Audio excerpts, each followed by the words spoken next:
प्रश्न 140 को अभाज्य गुणनखंडों के गुणनफल के रूप में व्यक्त कीजिए।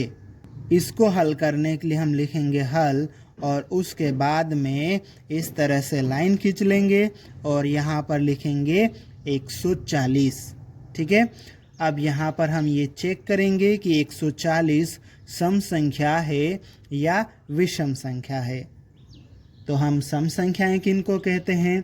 ऐसी संख्याएं जिनका इकाई अंक 2, 4, 6, 8, 0 हो, वो सम संख्याएं कहलाती है।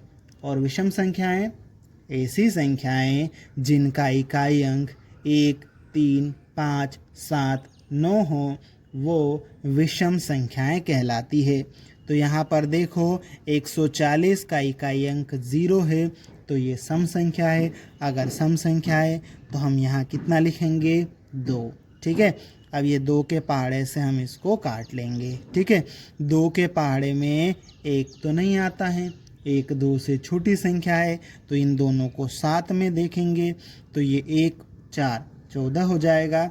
2 के पहाड़े में 14 कितने बार में आता है? 7 बार में। ठीक है, अब 2 के पहाड़े में 0 कितनी बार में आएगा? 0 बार में। ठीक है,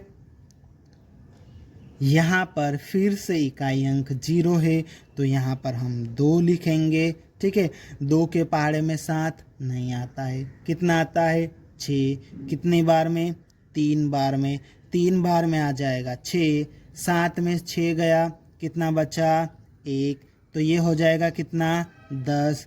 2 के पहाड़े में 10 कितनी बार में आता है?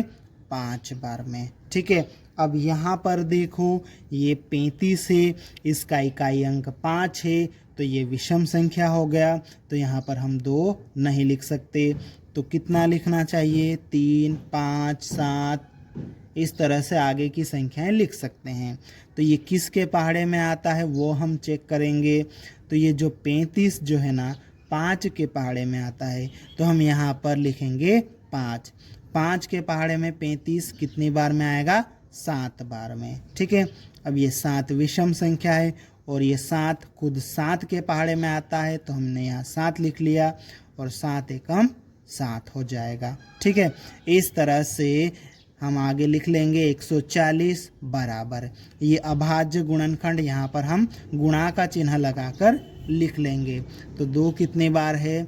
2 बार। ठीक, और फिर गुणित 5 गुणित 7। ठीक है, यहाँ पे 2 कितनी बार आया? 2 बार, तो 2 की घात 2 लिख देंगे। गुणित 5 कितनी बार आया? 1 बार, तो 5 की घात 1 लिख देंगे। गुणित 7 कितनी बार आया? 1 बार, तो 7 की घात 1 लिख देंगे। इस तरह से 140 के अभाज्य गुणनखंड 2 की घात 2 गुणित 5 की घात 1 गुणित 7 की घात 1 ये हमें मिल गया। यही हमारा उत्तर है।